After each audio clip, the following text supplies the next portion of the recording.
وقت فروت جا وقت فروت وقت فروت جا وقت فروت أجا وقت فروت.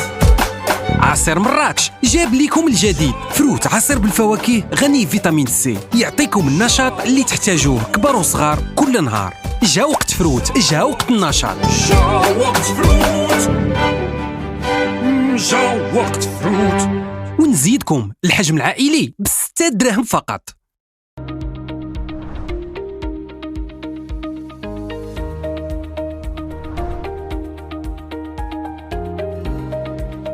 Écopolitiste, nous sommes heureux aujourd'hui de recevoir une femme, un grand médecin, professeur, chirurgienne, donc docteur Raja Arzadi, qui nous a fait l'honneur de venir passer un peu de temps avec nous et nous parler de son parcours.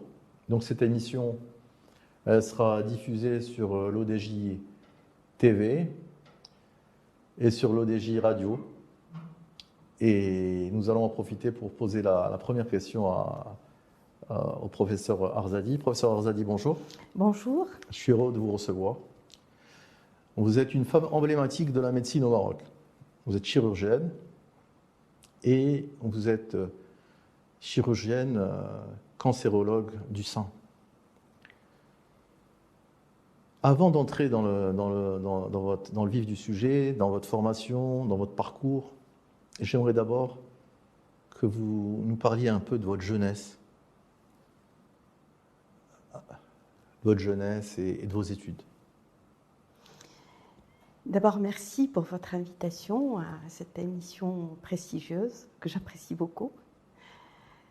Que dire de ma jeunesse? Jeunesse un petit peu régulière, normale, classique, calme, un peu de mon temps, où il y avait beaucoup de principes, l'éducation était importante. J'ai eu la chance, et je rends hommage à mes parents. C'est grâce à eux. Mon père était universitaire, chercheur, donc il y avait un seul mot d'ordre dans la famille, c'est le travail. C'est l'honnêteté intellectuelle, c'est la rigueur. Et donc des principes du genre, on était heureux, on était une petite famille, une fratrie, 2 frères, mais on était heureux, et on était heureux avec des petites choses très simples, des petits pique-niques, des petites, comme on les faisait si bien dans le temps à Fès et la région de Fès. Donc vraiment une enfance heureuse, mais disciplinée. Et la chose qui était le plus importante était le travail. Réussir sa scolarité, avoir de bonnes notes, évoluer et choisir son chemin. Et choisir le chemin sur lequel on pouvait partir s'envoler, puisqu'on s'envole de son domicile familial. Il y a une chose quand même qui est importante et dont je suis fière, c'est que je suis la génération qui a fait son école, l'école marocaine. Et là, c'est une fierté de le dire. Évidemment qu'avec l'espoir qu'on ressuscite ce sentiment de fierté de l'école marocaine, je crois qu'il y a des efforts qui se font en ce moment pour qu'on redore le blason de l'école marocaine, parce qu'on est nombreux à avoir été sortis de cette école et d'avoir eu des parcours exemplaires. Mais il y a de très grands lycées dans le système marocain. À Fès, soit à Fès ou à Rabat, les gens connaissent les lycées emblématiques, connaissent Moulay Idriss, Moulay Youssef, etc. Tout à fait, c'est des lycées de renom. Voilà, il y a des très grands lycées. Vous êtes très modeste. Vous êtes quelqu'un de très modeste parce que vous n'aimez pas vous mettre sur la ligne de mire et dire, moi je vais le dire, hein, vous avez eu le bac à 15 ans. Vous êtes une femme brillante. Vous avez une scolarité brillante et il faut être fier. Il faut être fier. Moi, pourquoi je le dis?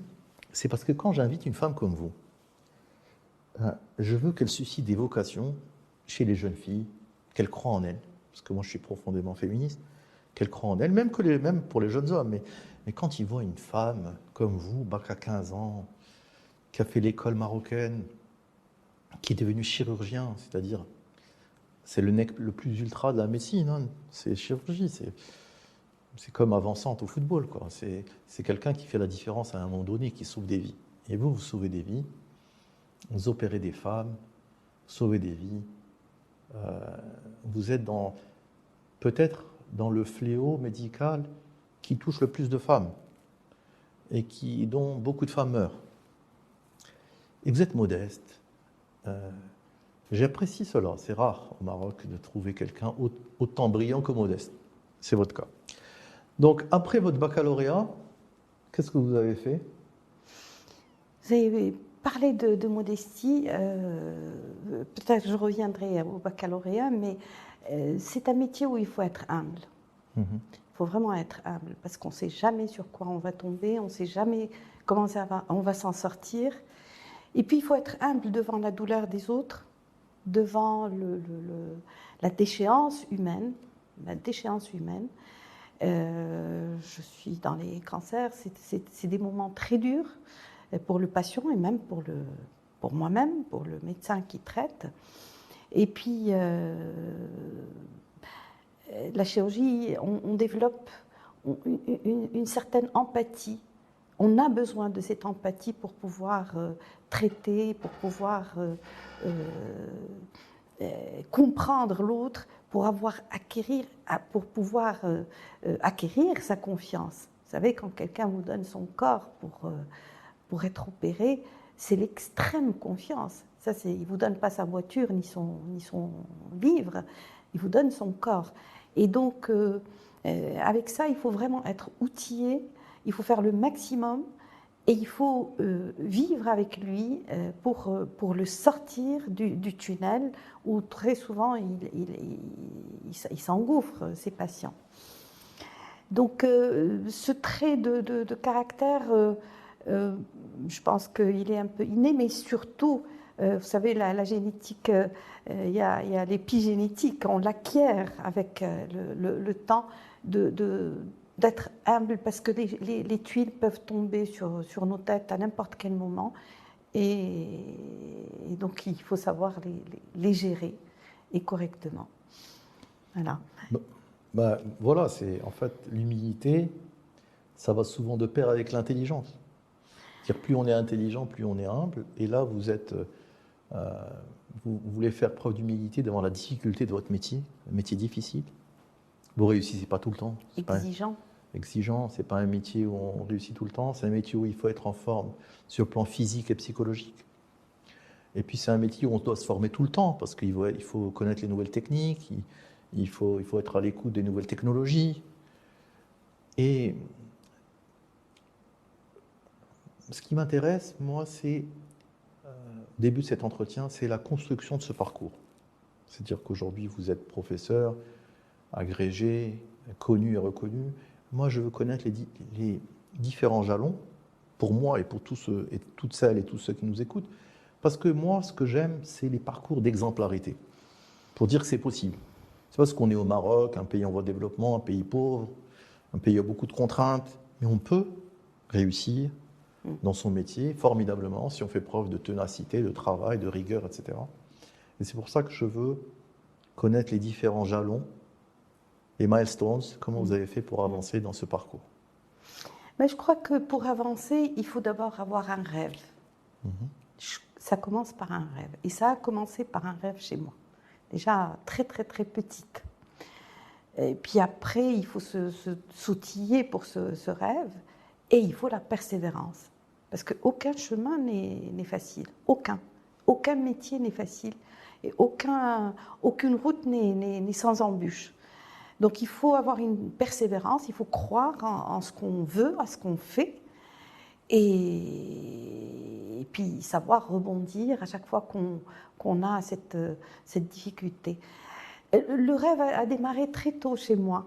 je crois que les années 60, il y avait le médecin était l'ange, était vraiment l'image de la beauté, de la blancheur, de la force, de la gentillesse, de l'empathie.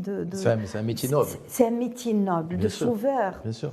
Et donc, je pense que j'ai croisé un médecin un peu petit de 4-5 ans, j'ai dû croiser un médecin de cette image qui m'avait marqué. Et je pense que c'est là où le déclic s'est fait pour que je me voie un jour médecin avec ces qualités, avec cette bienveillance, avec cette empathie vis-à-vis du malade et surtout, comme vous l'avez dit, avec cette qualité de soins. Parce que bon, les choses vont très vite, on peut en reparler plus tard par rapport à la technologie. Vous savez que chaque 3 jours, il y a une innovation en santé, du moins juste en santé, chaque 3 jours. Donc, si vous voulez, pour être à jour, il faut vraiment des workshops tout le temps, de la formation tout le temps, les congrès, lire, écouter, fouiner. Ça, c'est les bons médecins. Les bons médecins, ce sont ceux qui restent toujours à jour, qui passent beaucoup de temps à se former, et vous en faites partie, et vous avez une médecine qui évolue très vite, la technologie qui évolue très vite, etc. Et donc, il faut trouver du temps pour faire tout ça. Le temps, on le trouve toujours. Quand on sait s'organiser, on le trouve toujours. Franchement, je vois aujourd'hui, je mène 3 vies à la fois.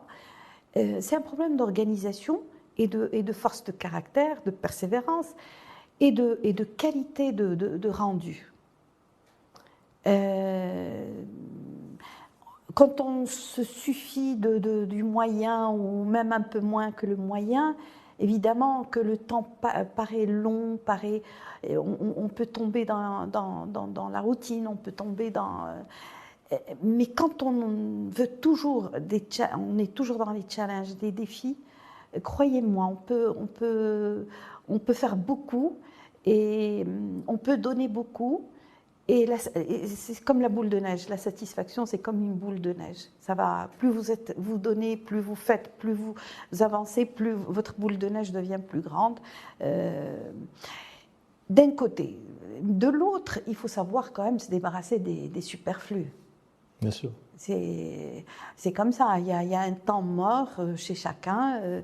Les temps morts, il faudrait savoir les consommer autrement ou alors les consommer dans sa vraie détente, dans un certain repos de l'âme, mais pas... Je pense qu'il y a l'équilibre familial aussi est nécessaire. Quand on fait des métiers comme ça, des métiers où on est autant exposé sur le plan physique et psychologique, on doit avoir un certain équilibre familial pour pouvoir être au top au niveau de votre métier. C'est comme un pilote Formule 1 ou un joueur de tennis à très haut niveau. Vous ne pouvez pas arriver énervé, fatigué, etc. dans votre métier, sinon vous n'allez pas être performant. Donc il y a aussi un équilibre familial à construire, etc. Une hygiène de vie à mettre en place pour réussir. C'est tout un cocon, c'est toute une ambiance qu'il faut avoir pour justement avoir l'esprit clair et libre. Là, je rends hommage à mon mari qui m'a toujours soutenue parce que pour accumuler ces diplômes, je me rappelle pour passer agrégé, parce qu'on est agrégé, ensuite professeur de l'enseignement supérieur.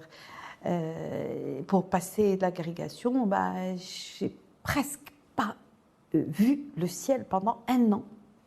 Pour dire que je ne suis pas sortie en dehors du travail et je rentre, c'est le travail. Parce que vous êtes perfectionniste aussi. Et puis... il fallait, non mais attention, parce que je concours avec des hommes et pas les moindres.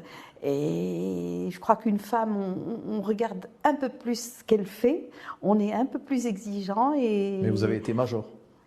Écoutez, il faut le dire, vous avez été major de l'agrégation. Vous savez, moi j'ai un respect pour le travail. Moi je suis un grand travailleur.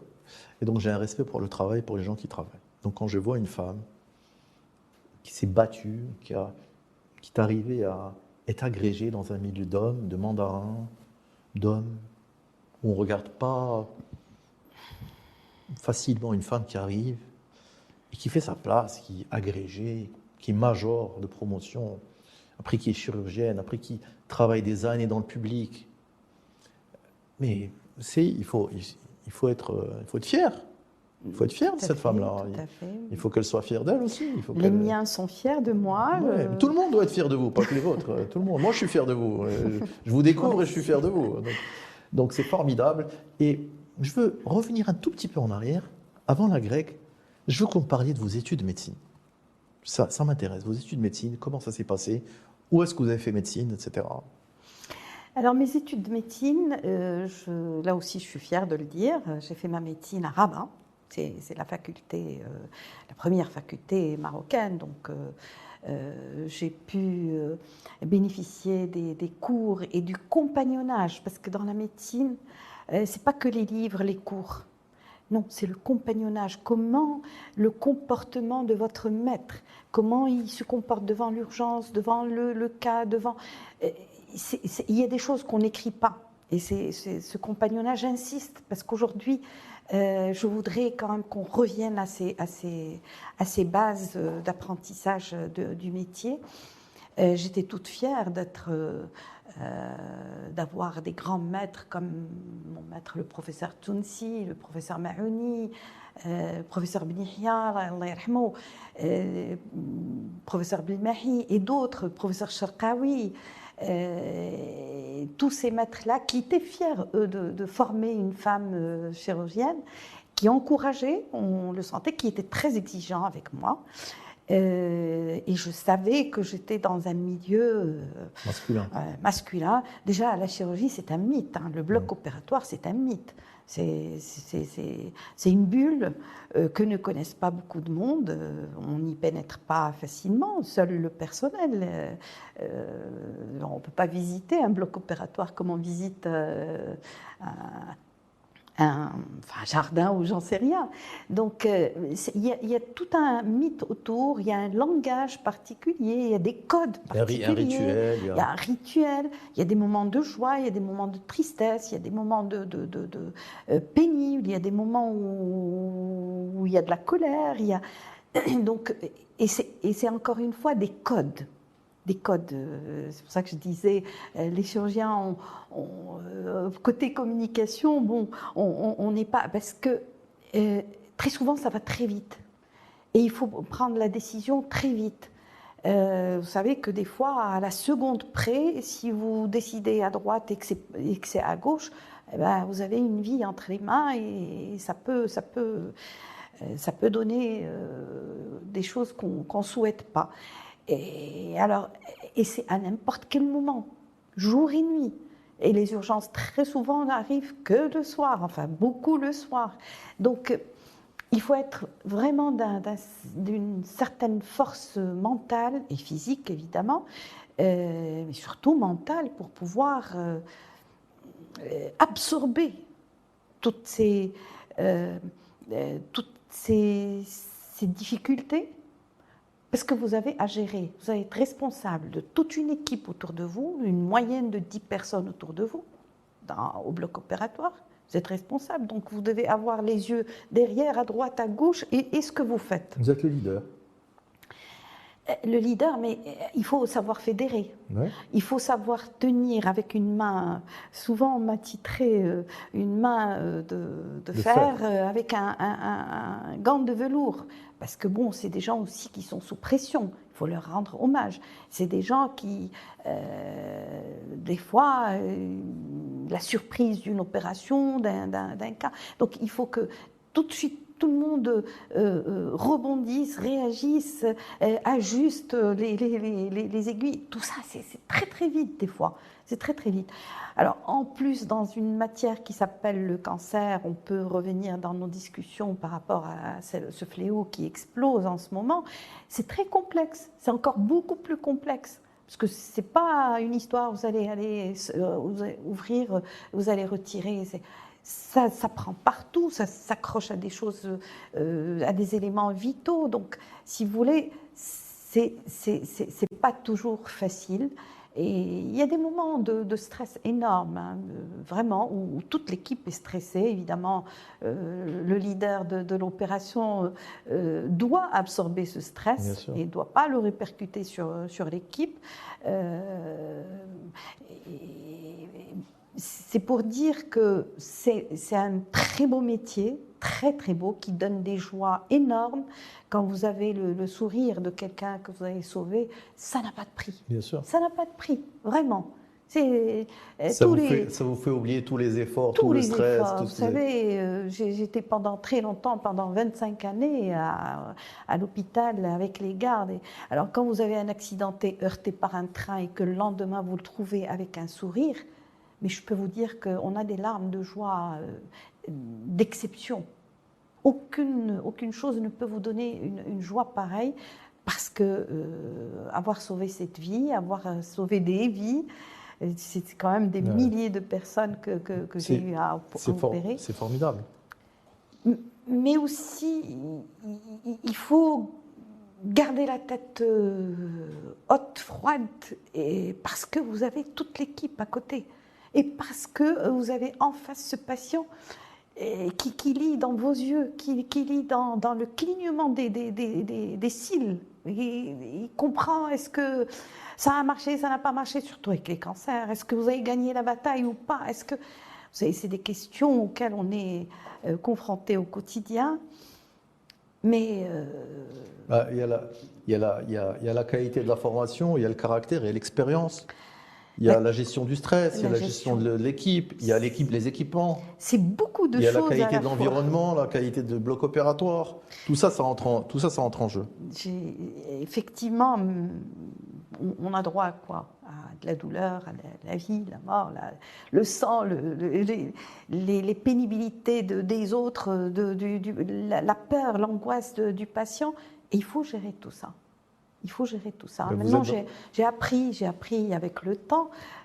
Bon, il y avait des années où évidemment, tout ça a été bouscule. Mais là, j'ai appris avec les années de mettre la musique douce, d'apaiser le patient, d'apaiser l'équipe, d'être dans une ambiance un petit peu feutrée, si on ose dire. Parce que vous savez que dans les blocs, on n'a même pas de fenêtre. On ne voit rien. Il n'y a que le... Mais le plus important, je pense, pour un chirurgien, c'est de mettre la distance par rapport à ses propres émotions. Exact. C'est comment gérer l'affectif. Parce que vous êtes un humain. Donc, si vous arrivez à mettre de la distance par rapport à vos émotions, à garder, comme vous avez dit, la tête froide, à savoir gérer les émotions, à ce moment-là, c'est là où on reconnaît les gens qui sont capables de rester calmes dans les périodes de stress extrême. Il y a des gens, par exemple, des militaires ou des chirurgiens ou des grands sportifs. Des pilotes, ils savent garder leur calme, même dans des périodes de stress extrême. Et c'est là où on reconnaît la difficulté de votre métier. J'aimerais vous poser une question par rapport un peu plus actuelle, par rapport à la qualité de la formation de la médecine au Maroc, par rapport à la période où vous avez été formé, et maintenant. Comment vous voyez l'évolution de la formation de la médecine au Maroc? Alors, vous savez, je dis toujours, la santé, c'est l'affaire de tous, et la médecine, c'est l'affaire des professionnels de santé. C'est important, parce que des fois, les gens vont aller prescrire, va prendre un tel antibiotique, va prendre le petit comprimé de Doliprane, peut être nocif. Enfin, je ne devrais pas citer de nom, mais c'est dire qu'on est tous responsables de la santé des autres. On peut revenir sur tout ce qui est prévention, mais la médecine, c'est l'apanage des professionnels de santé. Alors, évidemment que la santé est soumise à énormément de défis. Et il y a beaucoup de déterminants. On peut habiter dans un taudis ou dans un endroit humide. Ben, vous savez, on sait que la tuberculose sévit dans certaines zones de promiscuité. Donc, si vous voulez, déjà, où on vit, qu'est-ce qu'on mange, où on travaille, déjà peut engendrer des maladies. Ça, c'est l'environnement. L'environnement. D'où la question de la prévention. Donc des déterminants de la santé. Donc, si vous voulez, le médecin, le professionnel de santé, médecin, infirmier, tous les staffs, subissent ce qui arrive. Et c'est pour ça que très souvent, les médecins ont le nez dans le guidon, ils sont là en train de traiter, mais ils ne lèvent pas la tête pour voir d'où ça vient. Aujourd'hui, tous les secteurs, c'est intersectoriel. Tout se répercute sur la santé. Mais comment vous affecte le corps de l'humain. Mais vous qui êtes vous êtes une professionnelle de la santé, vous êtes professeur. Ce que je voudrais savoir, en fait, la question, c'est comment vous évaluez la formation des médecins au Maroc? J'arrivais avec, je brosse ce tableau global par rapport à comment on plombe, parce que c'est important, comment on peut plomber les systèmes de santé, parce que ces déterminants ne sont pas pris, il n'y a pas beaucoup d'intersectorialité. Pour comprendre. Vous savez, un trottoir mal fait, on peut se casser un cotil chez un 90 ans, c'est 3 mois d'hospitalisation et c'est quel coût. Donc, si vous voulez, c'est pour ça que je dis, pour arriver à la formation, je vais y arriver. Puis après, cette santé, elle est soumise, la médecine, elle est soumise à des défis. Pour atterrir sur la formation. Il y a les défis démographiques. On a toujours entendu dire le Maroc est un pays de jeunes, mais attention, on est en train de vieillir, on est en train de prendre de l'âge. Donc, plus on prendra de l'âge, et l'âge est un facteur de maladie. Bien sûr. C'est un facteur de maladie, c'est un facteur de certaines maladies chroniques, comme on le sait, le diabète, l'hypertension, le cancer. Je voudrais bien y revenir. Mais l'âge, la démographie, donc on n'est pas toujours dans le traitement de petites choses, excusez le terme de petites choses, non, mais tout ce qui est infectieux, on peut le traiter par un petit antibiotique et voilà, et on a tout arrangé. Là, aujourd'hui, on a droit à des maladies graves, coûteuses, chroniques, qui ont besoin de formation, et on va arriver à la formation, à la technologie, à un coût, et c'est long. Donc, il y a une transformation, il y a une transition démographique vers la vieillesse et une transition des maladies. On traitait des maladies dont le coût ne revenait pas énormément cher, et aujourd'hui, on a des maladies dont le coût est énormément coûteux et en plus demande une technologie très de pointe. Plus toute cette transition technologique. Donc aujourd'hui, vous utilisez telle machine, demain elle est caduque, il faut une autre machine. Donc tout ça fait que cette médecine va très vite, cette médecine a une technologie qui explose aujourd'hui, on a dit une invention chaque 3 jours, et une médecine qui coûte. Venons à la formation, votre question, venons-en à la formation. La formation doit suivre. Moi, j'ai été formée les années fin 70, les années 70 pour ne pas préciser trop les chiffres. On était au lit du malade, on apprenait avec nos mains, il y avait beaucoup le contact main, on réfléchissait. Aujourd'hui, c'est des appareils qui font tout. Et on va aller encore à beaucoup plus que ça, puisque les robots sont là, à notre porte. Ils sont dans d'autres pays, ils arrivent. Il y a la nanotechnologie, il y a le ciseau génétique qui va nous réduire toutes les maladies là, de l'enfant, du nouveau-né. Les robots vont faire le travail de beaucoup de... Déjà, on parle du radiologue, de l'anapathe, dont le travail sera fait par machine. L'intelligence artificielle, elle est en train de prendre un pas sur... Même si, moi, personnellement, je pense qu'on est loin d'avoir l'empathie dont on a besoin pour traiter un malade. Donc, cette formation, doit changer. Il y a une jeunesse qui arrive, qui est avide de cette technologie, qui voit ce qui se passe ailleurs. D'ailleurs, ça rejoint un facteur important qui est cet exode Des médecins. Des médecins, du personnel de Des santé. infirmiers. Mais en fait, Pour la plupart, c'est à cause justement de cette technologie. Ils sont attirés par cette façon de travailler. je ne sais pas si c'est que la technologie. Il y a beaucoup de facteurs. Il y a beaucoup de facteurs, mais c'est un des facteurs. Je pense qu'il y a la gouvernance. Il y a un Il y a des facteurs la gouvernance. La gouvernance, vous savez, quand vous avez aujourd'hui les statistiques disent qu'il y a 700 médecins qui quittent le Maroc par an. En fait, c'est plus que ça. Pourquoi ? Pourquoi les statistiques disent qu'il y a 700 médecins ? Parce que il y a seulement la moitié des personnes qui s'installent à l'étranger qui sont répertoriées dans les consulats. Tous les gens qui s'installent à l'étranger, ils ne s'inscrivent pas tous dans les consulats marocains. Donc, aujourd'hui, c'est les statistiques des consulats marocains. On dit tel médecin s'est inscrit, donc il y a 700 qui partent. Non, on parle du double.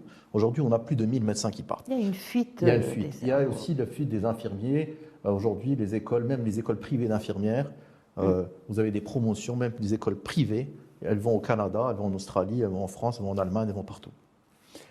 Donc là, c'est toute la réflexion. Pourquoi je vous posais la question ? Je vais affiner ma question. Je vais vous dire pourquoi je vous posais la question par rapport à ça. C'est parce que moi, je suis économiste de formation. Je regarde un petit peu les mouvements qui se passent. Et je vois qu'aujourd'hui, qu'on a un système au Maroc qui est dual. Vous avez une formation publique et une formation privée. C'est-à-dire vous avez des universités privées de médecine et vous avez des universités publiques de médecine. Et je regardais un petit peu ça. J'ai suivi un petit peu ça, et ce qui m'a choqué, moi, en tant qu'économiste, c'est qu'on va aller vers une médecine à deux vitesses, formation à deux vitesses, formation du public, une formation du privé, et chacune pêche d'un certain côté, par un certain côté. La privée, elle pêche par le côté pratique, etc., et la publique, elle pêche par le manque de moyens. Et on n'a pas réfléchi à la manière dont on pouvait faire coexister ces deux systèmes de formation.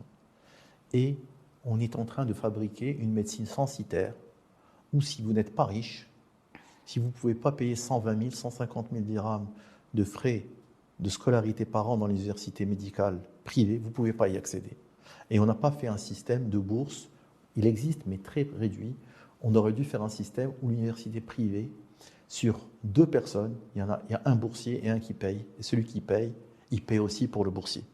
Et on n'a pas eu cette réflexion d'ensemble au niveau des ministres de la Santé. Et moi, c'est pour ça que je vous interrogeais sur ça. Parce que moi, avant de vous recevoir, j'ai un peu regardé ce qui se passe dans la formation dans l'ensemble des pays développés. J'ai un peu regardé, parce que je suis quelqu'un qui travaille. Donc j'ai un peu regardé avant de vous recevoir. Et je suis encore plus choqué par le système de formation des médecins au Maroc. Et je voulais votre avis, parce que vous en savez plus que moi. Moi, je suis qu'économiste, vous êtes du métier. Donc, je voulais votre regard par rapport à ça, cette dualité de formation. Je voulais juste compléter l'idée que, par rapport à la formation, juste pour dire un mot, il est clair que sur le plan pédagogique, il va falloir une réforme pédagogique. C'est clair. Voilà.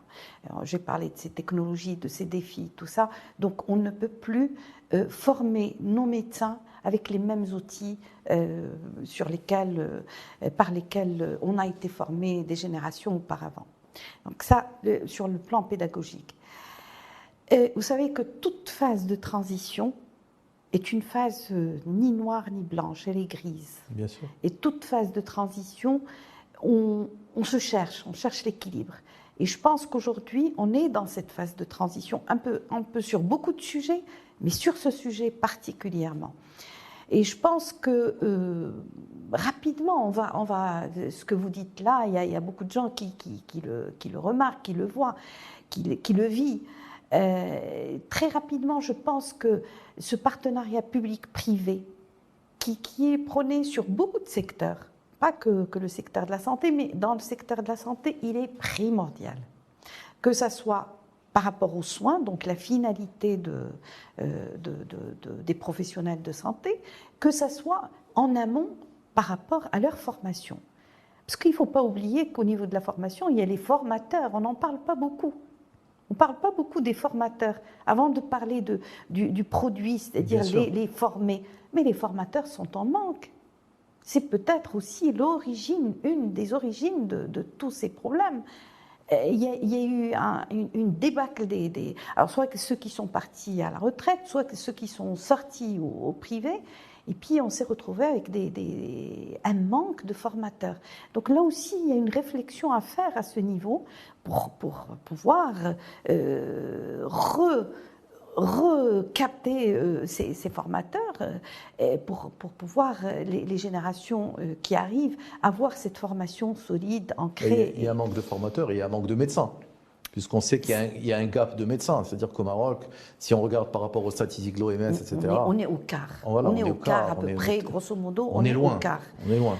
On est au quart et c'est pour ça qu'aujourd'hui, il y a ouverture de plusieurs CHU qui vont pouvoir former des gens de la région et que l'espoir et puis la vision stratégique, c'est que ces gens formés dans leur région vont pouvoir s'installer dans leur région et soigner les gens de leur région.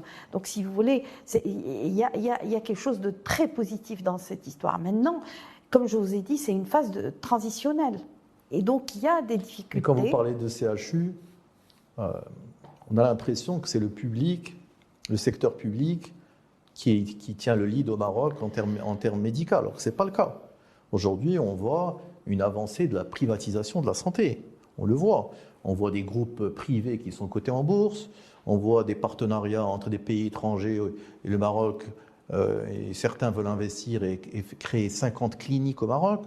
On voit la filialisation de la CNSS qui a décidé de filialiser et de créer une filiale qui va gérer l'ensemble de ces cliniques. Et demain, c'est la porte ouverte à la privatisation. Moi, je m'intéresse à la réflexion d'ensemble du secteur médical au Maroc. C'est-à-dire qu'aujourd'hui, vous avez dit, c'est une période de transition. On a la couverture médicale universelle qui a été promue par Sa Majesté, qui est une très belle idée. Par contre, l'implémentation de cette idée sur le terrain est à revoir. Elle est à revoir en termes de ressources humaines. On ne les a pas. On n'a pas les médecins, on n'a pas les infirmiers. Elle est à revoir sur le plan financier. C'est un système aujourd'hui qui est très fragile sur le plan financier. Et en fait, une très belle idée, eh ben, on peut finalement la rater parce qu'on n'a pas réfléchi de façon sereine aux fondamentaux de cette idée et sur lesquels repose cette idée. Et là, c'est votre rôle, les médecins, les grands médecins, c'est-à-dire vous êtes les mandarins aujourd'hui, les grands médecins comme vous, professeurs agrégés, etc. C'est à eux de porter la vision. C'est à vous de prendre le leadership et dire voilà, c'est une très belle idée, Sa Majesté a une excellente idée. Maintenant, pour qu'elle marche, voilà les fondamentaux. Et vous avez travaillé sur ça, je m'excuse, je vous interromps, vous avez travaillé sur ça quand vous avez été nommé par Sa Majesté dans la commission de réflexion du nouveau modèle de développement. J'ai regardé un peu ce que vous avez fait, et vous avez dit que ça reposait sur 4 piliers. Et j'ai un peu regardé ces piliers. Et j'ai vu également leur fragilité.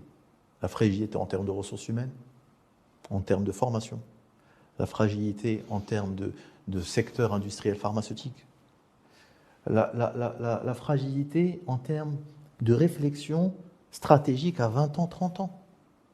Tout est à faire au niveau du secteur de la santé, tout. Tout est à faire. Il y a des choses qui se font. Alors, on va voir le verre à moitié plein. À moitié plein. Il y a des choses qui se font. Ouais, c'est indéniable. Hein. Il y a 30 ans, on n'avait pas autant de machines, on n'avait pas autant de... Il y a beaucoup de... Maintenant, il est clair, je reviendrai aux 4 piliers, il est clair que pour une santé forte, sachant que la santé est un pilier fondamental du développement. C'est clair. Entre la santé et l'éducation, c'est les 2 piliers sur lesquels... Et la justice. Et la justice. C'est les 3. Et la justice. C'est oui, une table tient sur Voilà. 3 pieds. Donc, pour que la santé puisse faire le gap et se développer, on a besoin des 2 systèmes, privé et public. Privé et public. Il faut qu'il y ait cette compétitivité, émulsion entre les 2 systèmes. Et aujourd'hui, on voit que pratiquement si ma mémoire est bonne, plus de 80% des assurés vont au système privé, que plus de 60% des technologies sont au système privé. Alors, pour que le public se relève, il faut une volonté, c'est clair, il faut une vision, c'est sûr, et il faut que tout le monde s'y mette. Et je pense que, on revient à ce qui a été recommandé au niveau du nouveau modèle de développement. Vous avez parlé des 4 piliers. La santé, il y a des outils. Moi, je les appelle les outils parce qu'ils sont valables pour tous les secteurs, que vous soyez dans l'industrie, l'agriculture, le tourisme, tout ce que vous voulez. C'est les mêmes outils pratiquement. C'est la gouvernance. Ça, c'est transversal. C'est transversal, c'est partout, c'est intersectoriel, c'est tout ce que vous voulez. La gouvernance, donc le budget, évidemment. On a commencé à parler du coût, la technologie, donc c'est un coût. Donc le budget, on ne peut pas s'arrêter à un budget aujourd'hui, puis le fixer et revoir dans 10 ans. Est-ce qu'on va le... C'est un budget qui est en croissance exponentielle, en fonction de ces maladies, ces défis, cette démographie et ce vieillissement, et en fonction de la technologie qui a ce coût.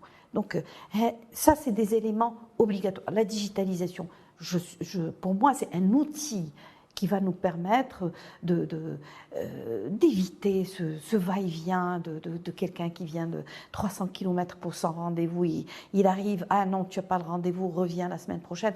Là, on va essayer d'assainir et d'avoir plus de transparence. Le fait déjà qu'il fasse 300 km, c'est-à-dire que le système est mal pensé, parce qu'il devait avoir un dispensaire à côté de chez lui. Déjà, les déserts médicaux, ça c'est un autre débat qu'on doit avoir, c'est-à-dire qu'au Maroc, il y a encore des déserts médicaux, il y a encore des endroits où on ne peut pas se soigner. On doit faire, comme vous avez dit, 300 km, 500 km. Maintenant, il y a les niveaux. Il y a les niveaux Bien primaires, secondaires et tertiaires. Je parlais toujours de ce tertiaire, le CHU, pour des maladies complexes et complexifiées. Donc, si vous voulez, les outils, la gouvernance, le budget, la régionalisation, la digitalisation, ça c'est valable pour tout le monde. Ce qui est spécifique à la santé, ce qui est vraiment spécifique, peut-être les ressources humaines sont aussi valables pour d'autres secteurs, mais là, par rapport à la santé, c'est la formation. Et là, on disait, il va falloir faire une refonte de cette formation sur le plan pédagogique. On voit maintenant le travail à distance, on voit des choses comme ça, on voit les robots, donc il va falloir se mettre dans le moule et se projeter dans les 20-30 ans à venir pour ces jeunes, si on veut les capter, si on veut les garder dans notre pays. Deuxième chose, ça ne s'arrête pas à former quelqu'un et ça y est, c'est fini. Il y a la formation continue. Dans d'autres pays, elle est obligatoire. On revient c'est comme pour un pointage, on revient, oui, j'ai fait 5 modules ces 2 dernières années, et donc c'est pointé, on sait que la personne a travaillé ou c'est normé. À l'étranger, c'est normé. Au Maroc, c'est lié à la personne. Certains veulent se former et d'autres... Oui, mais tout ça, on arrive à ce 4e pilier qui sera la haute autorité de la santé, qui va un petit peu réguler tout ça. Il va falloir faire des recommandations, qu'on traite la même chose. C'est ça l'équité, qu'on traite la même chose un peu partout. Est-ce que le nouveau modèle de développement, qui est une très belle idée sur le papier, est-ce que ce n'est pas un vœu pieux là, quand on regarde qu'aujourd'hui, il est très peu appliqué, ce nouveau modèle de développement, par les gouvernements qui sont au pouvoir. On a fait un nouveau modèle de développement, vous avez fait un travail colossal. C'est pas une baguette magique. Non, j'ai pas dit ça. Elle va se faire sur... Non, j'ai pas dit ça. Non, j'ai pas dit ça. J'ai dit, vous avez fait un travail colossal. Ce travail a été agréé par le souverain, la plus haute autorité du pays. Comment ça se fait qu'aujourd'hui, ce nouveau modèle de développement, même par rapport à la santé, il n'est pas mis en musique? Qu'est-ce qui empêche de mettre en musique cela?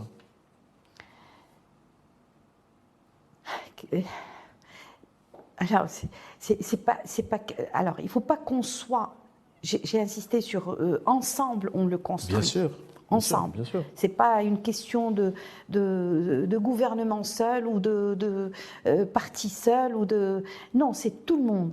c'est les 35 millions C'est un de pays. Marocains, c'est un pays, c'est une nation Bien sûr. qui veut aller dans un sens et qui va y arriver. Inch'Allah. Maintenant, on est en train de...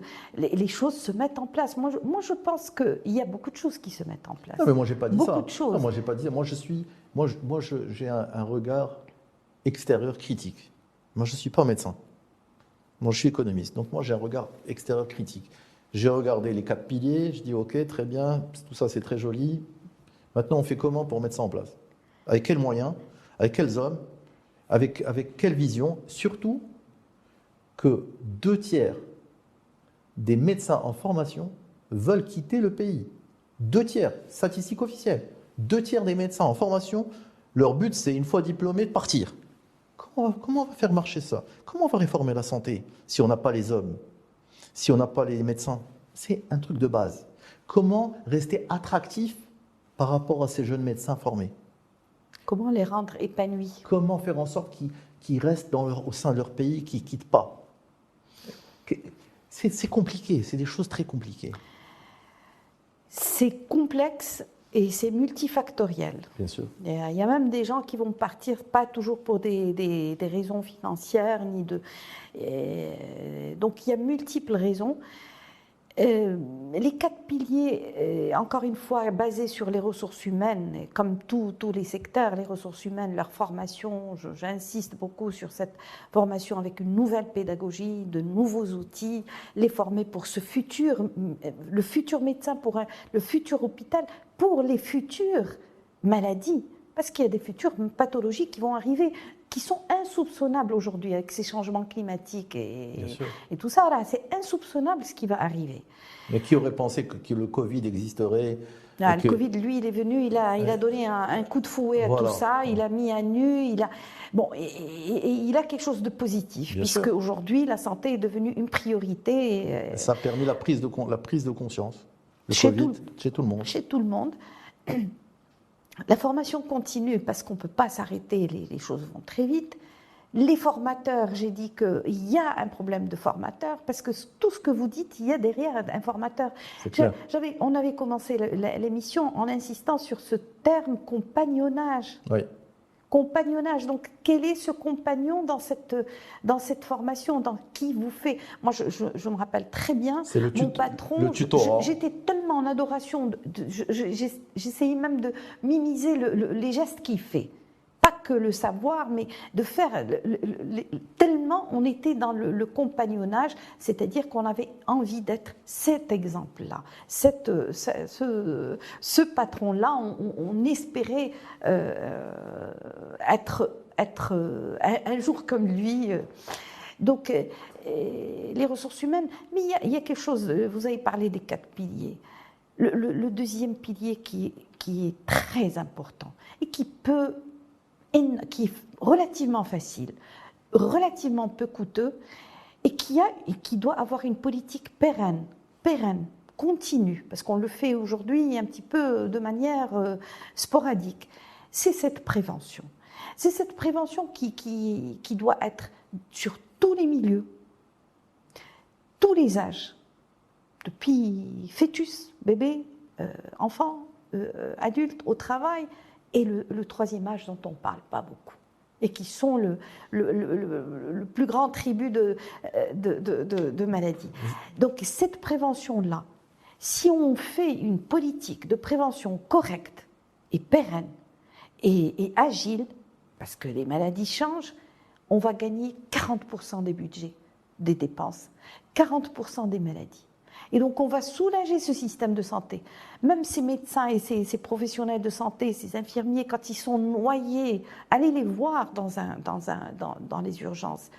C'est juste inhumain de les voir noyés avec 100 personnes autour, 100 urgences à la fois autour.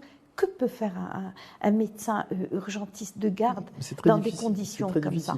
Donc, déjà, si on lève... C'est sûr que la prévention, d'ailleurs, justement, j'allais vous parler de ça parce que le temps file et je voulais vous parler de votre association Cœur de Femmes. Et j'ai regardé un petit peu les statistiques en Europe par rapport à la prévention. Et j'ai vu, par exemple, en France, l'âge moyen où une femme allait consulter un médecin pour son sein, C'était très âgé. C'était 58 ans. J'ai été surpris. J'ai dit, comment ça se fait? Alors là, pour toutes les jeunes femmes qui nous regardent, je veux qu'on parle également de votre association Cœur de Femmes. On doit commencer la prévention du cancer du sein à quel âge? Quand est-ce qu'on doit... À quel âge on doit... Si on doit parler du cancer du sein, on ne va pas s'en sortir. Non, mais on va aujourd'hui. parler rapidement. Mais Très on ne rapidement. peut pas avoir quelqu'un comme vous et ne pas lui poser cette question. Non, deux mots. Ouais. Cette association, pourquoi elle est arrivée il y a déjà 22 ans. 22 ans. C'est parce que justement, on a remarqué, personnellement j'ai remarqué que les femmes arrivaient à des stades très avancés. Alors pourquoi ailleurs c'est des toutes petites tumeurs qu'on arrive à guérir et chez nous c'est des volumineuses tumeurs qui sont budgétivores et qu'on n'arrive pas à traiter et c'est l'embarras chez tout le monde. Et c'est vraiment la stupeur pour tout le monde. Et c'est comme ça que l'idée d'aller voir, de se rapprocher des femmes dans les zones les plus enclavées du pays a été mise en place, et donc la naissance de Cœur de Femmes en 2001. Et c'était pour sensibiliser les femmes. Attention, votre sein, c'est un organe d'abord extérieur, donc c'est facile pour le dépistage. Deuxièmement, c'est quand même plus de 30% des cancers féminins. On ne parle pas de 1%, on parle de plus de 35%. Donc c'est énorme. Si on ne se met pas à mettre la prévention à ce niveau, on va puiser tous les budgets que l'on a. Et donc, cette sensibilisation, information et puis traitement sur place s'est mis en place pendant toute cette période. Alors, à votre question, le tournant de la quarantaine pour une femme est important. Moi, je l'appelle le tournant pour ne pas dire 40, pour ne pas dire 45, mais le tournant de 40 est important. Il y a des femmes qui sont à haut risque, celles qui ont des membres dans leur famille, celles qui... Ça, c'est à surveiller de plus près, peut-être même à partir de 30-35 ans. Et puis, la femme, à partir de la quarantaine, doit absolument comprendre ce qui se passe dans son corps et dépister. Elle doit se palper elle-même, elle doit... L'autopalpation peut la sauver dans 70% des cas. Et puis, évidemment, sous la prescription de médecins spécialistes, la mammographie est faite chaque 2-3 ans en fonction des types de sein. À partir de 40 ans. De 40 ans, on commence à voir les choses de près. Surtout que j'ai lu que 80% des cancers se déclenchaient à partir de 50 ans. Quand ils se déclenchent, c'est un petit peu C'est déjà tard. un peu tard. Moi, je dis qu'il faut qu'on les trouve avant aucun signe. Ouais, c'est-à-dire mais tout de le monde l'ordre du millimétrique. Oui, mais tout le monde n'est pas au fait de la terminologie médicale, du ganglion sentinelle, etc. Ça, c'est les médecins qui parlent comme ça. Ça, c'est les thérapeutiques. Mais alors, comment est-ce qu'on peut dire à une jeune femme, voilà ce qu'elle doit faire avant d'aller consulter? Juste connaître son corps à partir de 40 ans. Si elle a des facteurs de risque, être Héréditaire. beaucoup plus héréditaire, d'obésité, de prise d'hormones anarchiques, des seins qui ont des petites choses, même bénignes, mais il faut être vigilant. À partir de 40 ans, une consultation une fois par an, on fait son check-up une fois par an, son check-up chez le spécialiste. L'autopalpation, je dis chaque 2 mois à peu près, et une mammographie qui est prescrite par le médecin. C'est lui qui saura gérer. La mammographie, c'est tous les 2 ans? Alors, c'est en fonction du type de sein, c'est important. Okay. Ça peut être chaque année, chaque 2 ans, chaque 3 ans. Okay. Ça dépend de la qualité du sein. Très bien. Voilà, c'est un petit peu la philosophie globalement par rapport à ce cancer qui explose et la femme étant le noyau de la famille, le noyau de la société, c'est elle qui... sa santé est importante et cette prévention chez elle est très rentable, très rentable. Alors, en fait, vous avez une vie tellement pleine, que même 1 heure d'émission c'est insuffisante, serait insuffisante. Et comme je veux parler de beaucoup de choses, et je pense qu'on a déjà évoqué beaucoup de sujets, j'aimerais que vous nous parliez de vos activités africaines et également du forum que vous avez organisé au Maroc et que vous comptez organiser chaque année. Inch'Allah. Inch'Allah. Inch'Allah. Alors, écoutez, la maladie n'a pas de frontières, n'a pas de visage, n'a pas de couleur. Donc, à partir de l'expérience de Cœur de Femme, dans les zones les plus enclavées du pays, on s'est dit, c'est un mal qui ronge la femme, la fibre féminine. On n'a pas beaucoup parlé de ce côté chez moi, mais bon, la fibre féminine m'a poussée, et des circonstances de rencontres m'ont poussée à aller voir les femmes et à aller sensibiliser, informer les femmes dans d'autres contrées. Et c'est comme ça que déjà en 2003, le premier voyage, un soir, les vols pour l'Afrique se font toujours la nuit, ils sont fatigants, ils sont épuisants. Bon, le Mali, avec un ami ministre dans le temps qui a tout qui a tout organisé pour que l'on puisse voir plus de 2000 femmes et puis opérer dans des conditions Formidable. dans des conditions. Alors depuis, ça s'est lancé, et la femme. Ça, c'est dans le cadre de votre association. Dans le cadre de l'association, dans le cadre de cette philosophie, de ce mouvement De partage. de sensibilisation et de soins pour les femmes. Pour les Magnifique. femmes. Magnifique. Une femme ne doit pas souffrir. Une femme est essentielle dans son Je suis d'accord foyer, avec- dans je la suis d'accord avec société. vous. Donc tout ce qu'on peut faire pour qu'elle ne tombe pas malade ou quand elle est malade, qu'elle soit bien soignée. Et donc on a été, personnellement j'ai été amenée à faire plus d'une quinzaine de pays, même des chefs d'État qui nous ont demandé de mettre une stratégie de lutte contre le cancer du sein chez eux. C'est formidable. Avec les gens sur place, c'est des moments de joie, de bonheur et d'apport. On apporte quelque chose pour cette population féminine qui des fois ne savait même pas de quoi il s'agissait.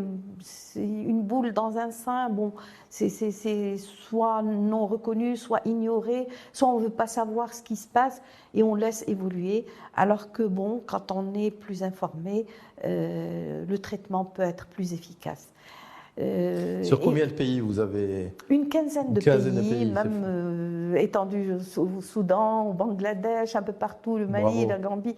Ça m'a valu, et j'en suis toute honorée d'être nommée consul honoraire.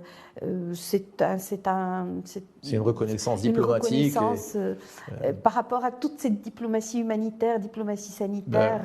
Mais en faisant ça, vous vendez aussi le Maroc. C'est-à-dire que mais évidemment, c'est mon pays. Oui, c'est-à-dire que la diplomatie n'est pas le fait que des diplomates. C'est-à-dire que vendre son pays, porter haut les couleurs de son pays, tout le monde peut le faire. Tout à Vous le fait. faites très bien dans votre métier. Et vous l'avez fait d'abord grâce à votre association en intervenant dans une quinzaine de pays africains et même non africains. Et j'aimerais que vous parliez du forum. Je pense que vous avez fait un travail titanesque. Et je pense que ce travail n'a pas été assez médiatisé. On n'en a pas assez parlé.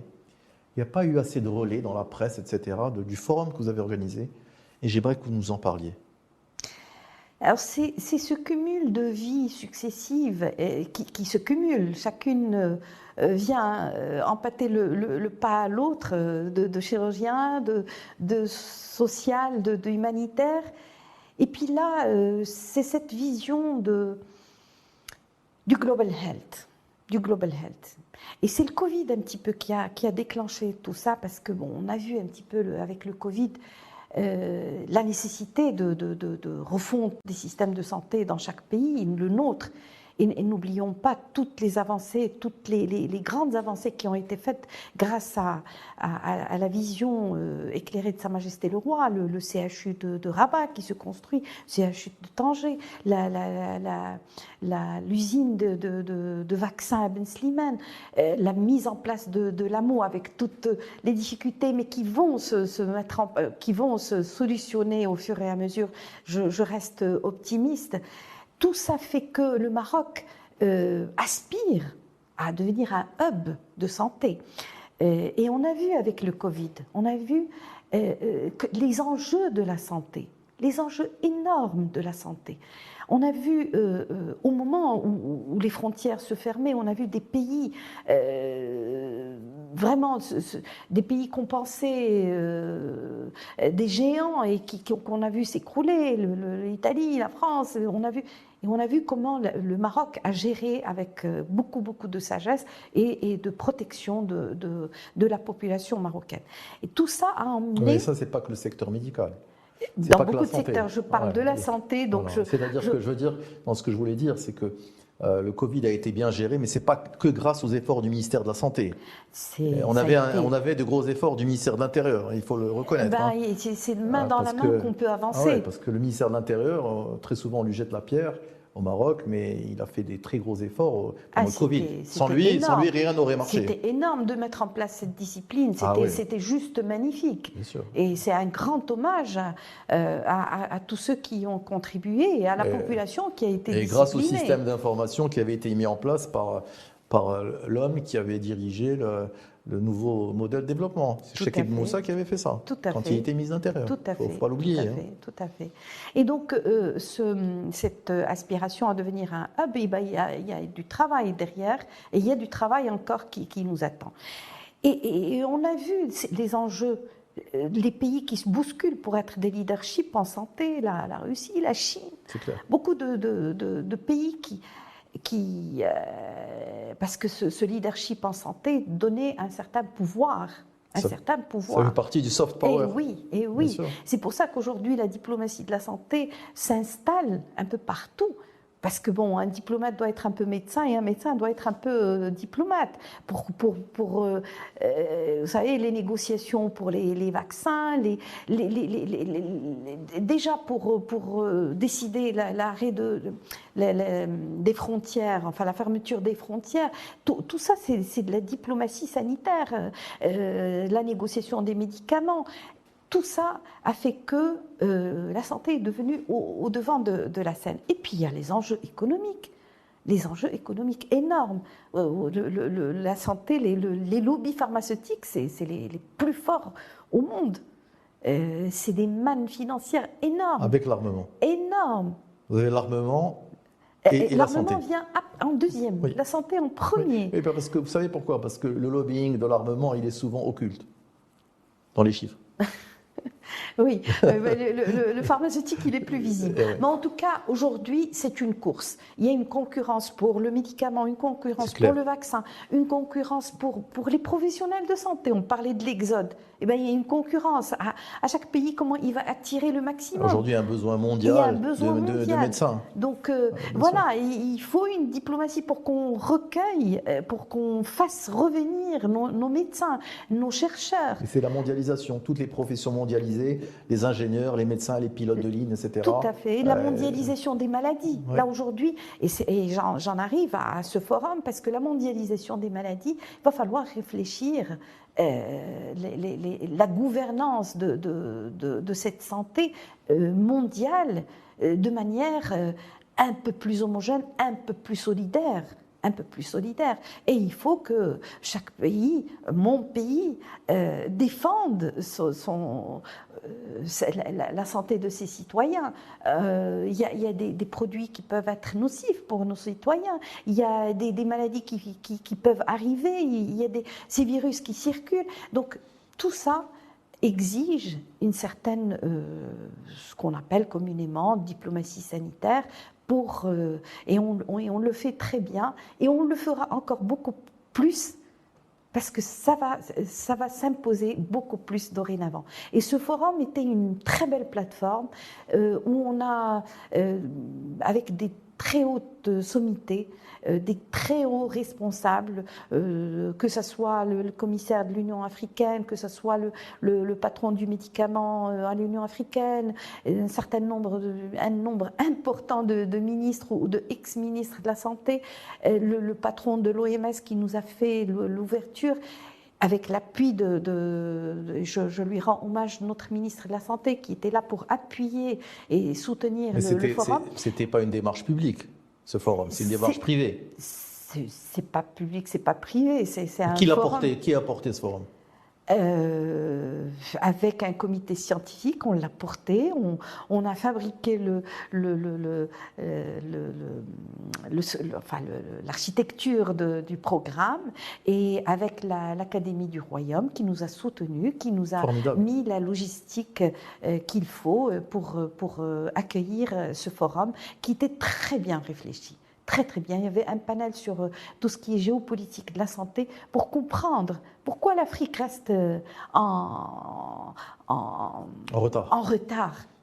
Parce que la santé pas une priorité. a toujours été le parent pauvre. C'est A ça. toujours été le parent pauvre. Et je pense que ce Covid déclenche beaucoup d'événements, des déclics chez tout le monde pour que ça aille de l'avant. Ce forum a été intitulé Équité, parce qu'il nous faut de l'équité, genre, parce que la femme était au milieu de la femme est problématique. toujours au cœur. Au cœur. Au cœur de tout, de la société, de la santé. La femme est au cœur du système. Et souveraineté sanitaire, parce que le monde cherche cette souveraineté sanitaire, et notre pays va dans cette direction de souveraineté sanitaire, de souveraineté médicamenteuse. Évidemment que dans ce forum, la femme, vous le dites, et cette pathologie qui plombe les systèmes de santé, qui est le cancer, était beaucoup dans nos discussions, jusqu'à envoyer un appel, un SOS. Comme on a construit ONU-SIDA, parce qu'à un moment, le sida faisait fureur dans les pays qu'on avait. Aujourd'hui, je pense qu'il faut un appel à cette maladie, un espèce d'ONU cancer, pour qu'il y ait une équité. Parce que malheureusement, étant coûteuse, cette maladie, il n'y a pas d'équité, il n'y a pas beaucoup d'équité. Celui qui a moins de moyens a moins de chances d'en guérir, et c'est quelque chose qui est très pénible à voir et à vivre. Quand est-ce que vous allez organiser le prochain forum? Inch'Allah, si Dieu le veut, ça sera dans une année, ça sera autour de fin mai. C'est une date sacrée pour moi. Le 30. Et donc voilà. Le 30 mai. Le 30 Eh mai, ben, j'espère formidable. qu'on pourra continuer. Il y a un collectif qui s'est formé de personnes responsables de la santé et qui réfléchissent sans aucun enjeu, sans aucune démagogie, sans aucune... mais pour faire évoluer les systèmes de santé en Afrique, parce que c'est comme ça que l'Afrique évoluera au rang des grandes nations. L'émission s'achève. On aurait aimé rester encore plus longtemps avec le professeur Arzadi, qui est une femme formidable, une femme de cœur, une femme de talent, un exemple pour les jeunes femmes, pour les jeunes médecins. Puis on la soutient et on compte la soutenir, Inch'Allah, lors de son prochain forum. Professeur Arzadi, merci d'être venu. Je vous remercie d'avoir trouvé le temps, dans un agenda très chargé, de venir à Rabat, la ville de votre jeunesse où vous avez étudié, qui est content de vous recevoir. Et je vous souhaite le meilleur dans tout ce que vous entreprendrez, Inch'Allah. Merci beaucoup. Merci d'être venu. Merci.